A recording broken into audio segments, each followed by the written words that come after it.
बुद्ध से धम्म की दीक्षा लेने के बाद श्री माँ, जो कि उस समय की मगध साम्राज्य की राजधानी राजगृह की नगर वधू थी, उसने अपने गणिका का काम छोड़कर बुद्ध की उपासी बनने का निश्चय किया। श्री माँ राजगृह की सबसे सुंदर और अमीर स्त्री थी, लेकिन अब उसने अपना सारा समय बौद्ध संघ की देखरेख, भिक्षुओं की आज्ञा पालन और दूसरे अच्छे कामों में लगाना शुरू कर दिया। उसने संघ से हर दिन 8 नए भिक्षुओं को अपने घर बुलाकर भोजन कराने का नियम बना रखा था। उसने 8 निमंत्रण पत्र बनवा रखे थे, जिन्हें भोजन करने के बाद पुराने भिक्षु संघ पहुंचते ही नए भिक्षुओं को दे दिया करते थे। इस तरीके से हर दिन 8 नए भिक्षु उसके यहाँ भोजन करने आते। श्री माँ भोजन करने आए भिक्षुओं को अपने हाथों से भोजन परोसती और उन्हें उचित आदर सम्मान भी देती। भोजन सबके लिए पर्याप्त और बहुत ही स्वादिष्ट होता था। एक दिन की बात है, 8 में से एक भिक्षु, जो कि उस दिन श्री माँ के घर से भोजन ग्रहण करके लौटे थे, आश्रम में आने के बाद से ही बड़ा ही उतावला और प्रसन्न प्रतीत हो रहा था। तो आश्रम के कुछ अन्य भिक्षुओं ने उस भिक्षु से श्री माँ के घर के भोजन के बारे में पूछा। उस प्रसन्न भिक्षु ने कहा, भोजन जो है सभी के लिए पर्याप्त मात्रा में था और भोजन का स्वाद ऐसा था जिसकी तुलना की ही नहीं जा सकती। इससे स्वादिष्ट भोजन मैंने आज से पहले कभी नहीं खाया था। लेकिन वहाँ के सबसे महत्वपूर्ण और ना भूलने वाली चीज़ थी उस घर की मालकिन की सुंदरता। श्री माँ एक बहुत ही सुंदर स्त्री है, उसकी सुंदरता की कोई भी तुलना नहीं है। वह एक बहुत ही आकर्षक और सौम्य स्त्री है जो किसी का भी मन मोह ले। ये सारी बातें वहीं खड़ा जवान भिक्षु भी सुन रहा था। उस जवान भिक्षु के अंदर श्री माँ के प्रति आसक्त पैदा होने लगे। उसने सोचा, जब वह इस भिक्षु की बातों में इतनी सुंदर लग रही है तो वह असल में कितनी सुंदर होगी। उसके मन में श्री माँ की सुंदरता के अलग अलग तस्वीरें उभरने लगीं। वह उस स्त्री के प्रेम में पड़ चुका था जिससे वह अभी तक मिला भी नहीं था। उसने पता लगाना शुरू कर दिया कि श्री माँ के घर भोजन के लिए कैसे जाया जा सकता है। बहुत प्रयास करने के बाद उसने एक भिक्षु से अगले ही दिन का निमंत्रण पत्र प्राप्त कर लिया, क्योंकि अब वह श्री माँ के लिए एक दिन का भी इंतजार नहीं कर सकता था। वह उस रात ठीक से सो भी नहीं सका, क्योंकि वह पूरी रात श्री माँ के बारे में ही सोचता रहा। लेकिन उसी दिन श्री माँ अचानक बहुत बीमार पड़ गई। वह अपने सारे गहने और सजावट की वस्तुएं उतार कर बिस्तर पर सोने चली गई। इसलिए जब वह प्रेमी युवा भिक्षु श्री माँ के घर पहुंचा तो नौकरों ने उसका स्वागत किया और उसे भोजन परोसा। ये देखकर उस युवा भिक्षु को बहुत ही क्रोध आया और वह अंदर ही अंदर बहुत ही दुखी हुआ। जब श्री माँ को पता चला कि भिक्षु भोजन के लिए बैठ गए हैं तो उसने उनके प्रति अपना सम्मान जताना चाहा। उसने अपने नौकरों से कहा, भोजन कक्ष तक पहुँचने में मेरी मदद करो। नौकरों की मदद से दर्द में कराहती श्री माँ धीरे धीरे चलते हुए भोजन कक्ष में पहुँच गई। वह पसीने से लथपथ थी और उसका पूरा शरीर बुखार से कांप रहा था। वह हाथ जोड़कर घुटनों के बल भिक्षुओं के सामने जाकर बैठ गई। उसे देखकर उस युवा भिक्षु ने मन ही मन कहा, इतनी बीमार होने के बाद भी ये कितनी सुंदर और आकर्षक है। सोचो, अगर ये बीमार ना होती और सारा श्रृंगार करके आती तो कितनी सुंदर लगती। अपनी वासना के बसीभूत होकर उस बौद्ध भिक्षु ने बिना एक भी कोर खाए अपनी भिक्षा पात्र बंद कर दिया। भोज समाप्त होने के बाद वह अपने भिक्षा पात्र को हाथ में लेकर झूमता हुआ आश्रम वापस आ जाता है। आश्रम पहुंचकर भी वह भिक्षा पात्र को नहीं खोलता और उसे एक कोने में रखकर अपने बिस्तर पर लेट जाता है।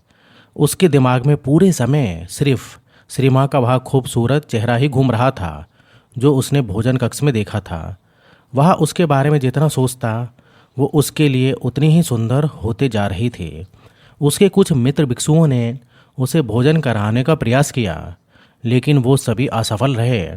भयानक बुखार की वजह से उसी रात श्री माँ की मृत्यु हो गई। जब मगध सम्राट बिंबिसार को श्री माँ की मौत की खबर मिली तो उन्होंने बुद्ध को संदेश भेजा कि तथागत आपके व्यक्तिगत चिकित्सक जीविका की बहन श्री माँ अब इस दुनिया में नहीं रहे।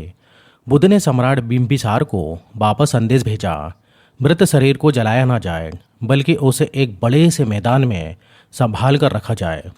चील, कौवे और दूसरे जानवर शरीर को नुकसान न पहुंचा पाए, इसके लिए कुछ पहरेदार मृत शरीर के आसपास तैनात कर दिए जाते हैं। 3 दिनों में मृत शरीर सड़ चुका था।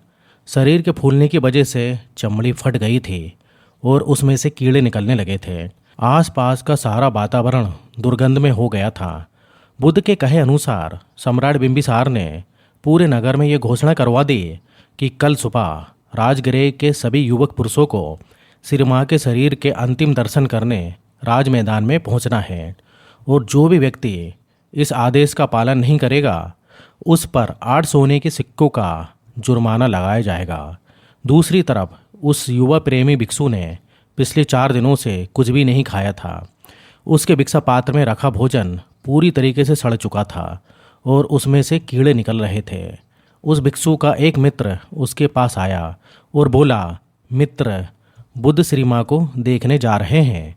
श्री मां शब्द की आवाज़ कान में पड़ते ही उस भिक्षु के अंदर अचानक से ऊर्जा लौट आई और वह तुरंत उठकर खड़ा हो गया। उसने अपने भिक्षा पात्र में से उस सड़ रहे भोजन को बाहर फेंका और उसे अच्छी तरीके से साफ किया। वह भिक्षा पात्र से भोजन को फेंक रहा था, तब भोजन से निकलने कीड़ों की तस्वीर उसके मन की गहराइयों में बैठ गई। भिक्षा पात्र साफ करने के बाद वह भी आश्रम के बाकी भिक्षुओं के साथ राज मैदान की तरफ चल पड़ा। राज मैदान पर युवाओं की एक बड़ी भीड़ पहले से ही इकट्ठा हो रखी थी। बुद्ध अपने भिक्षुओं के साथ एक ओर बैठ गए, दूसरी ओर सारे भिक्षु बैठ गए।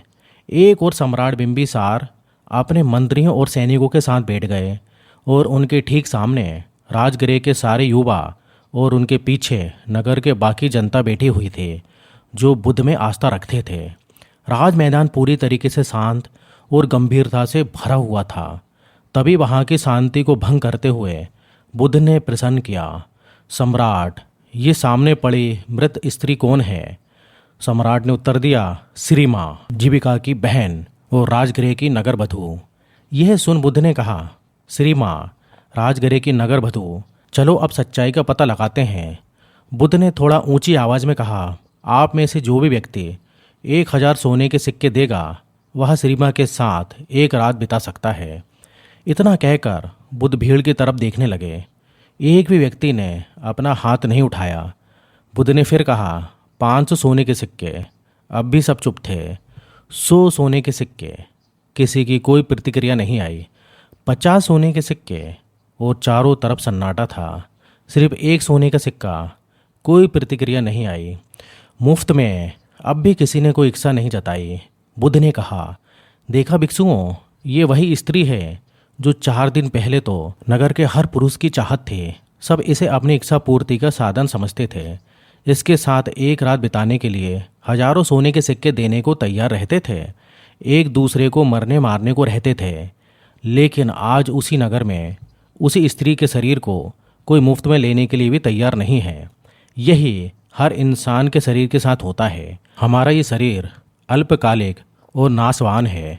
इसे केवल सुंदर गहने, कपड़ों और सुगंधित इत्रों के द्वारा सुंदर बनाया जाता है। लेकिन हमारा कोई भी प्रयास इसे बूढ़ा होने, बीमार पड़ने और अंततः नष्ट होने से नहीं बचा सकता।